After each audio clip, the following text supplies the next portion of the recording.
This is English shorthand dictation. Speed 80 word per minute. Ready? Start. I congratulate him for his imagination, boldness, and taking very calculated step.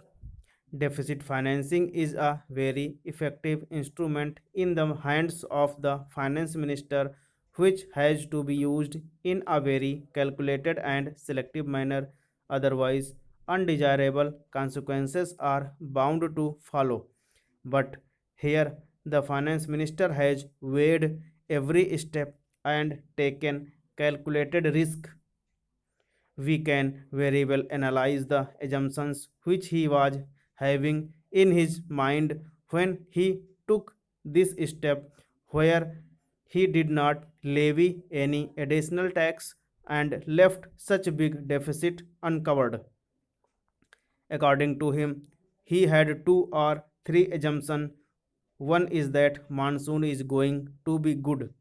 We will have normal agricultural production, and with the stocks at our disposal, with normal monsoon, with good agricultural produce in our hands, there will not be any big problem.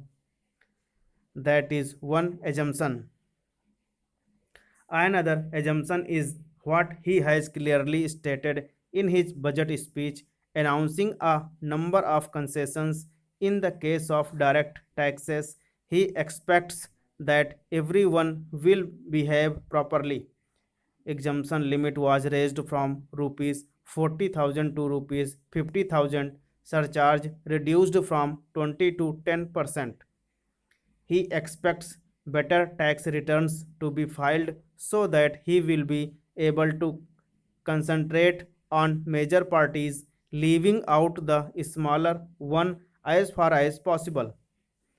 And his third assumption, according to me, is the incentive which he has offered to the industrial sector, thereby expecting that a proper atmosphere of investment and growth will be created. Now, these are the three or four assumptions on which he seems to have framed his budget proposals. Now it is the people who have got the benefit, got all concessions that the finance minister himself has offered without anything asking for the same. I do not think that any pressure was brought on the finance minister for these concessions.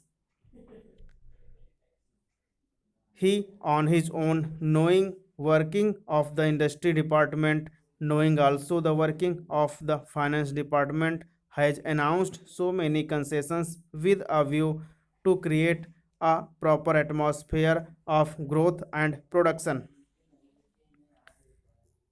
He expects that his budget proposals will ultimately lead to greater production both in the industrial sector as well as in the agricultural sector. How best we respond is now left to the common people for whom he has announced so many concessions. As a matter of abundant precaution, I have one or two suggestions merely for his consideration. The first point which I would like to suggest will be about appreciable reduction in the non-developmental and non-plan expenditure.